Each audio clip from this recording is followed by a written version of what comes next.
কয়েকদিন আগে এই নিউজটি দেখলাম। আইসিটি আইনের মামলায় অভিযুক্তরা এমপি বা সরকারি চাকরি প্রার্থী হতে পারবেন না। আইনের ভাষায় এটা কতটুকু যুক্তিযুক্ত? আদৌ কি এটা যুক্তিযুক্ত? চলুন শিখি।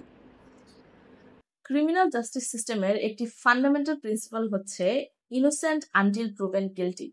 অর্থাৎ প্রোক্লেমড বা কোনো ব্যক্তির উপর শুধু অভিযোগ দায়ের হলেই তাকে অপরাধী বলা যাবে না বা অপরাধী হিসেবে ট্রিটও করা যাবে না।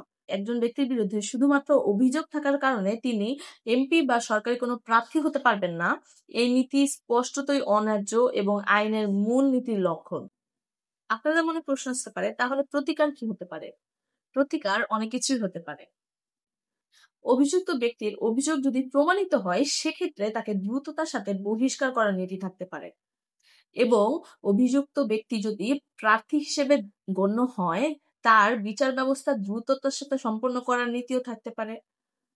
কিন্তু সর্বশেষ কথা, শুধুমাত্র অভিযোগের উপর নির্ভর করে প্রমাণিত হওয়ার আগেই কোনো প্রার্থীর অধিকার হরণ করার অধিকার কারণে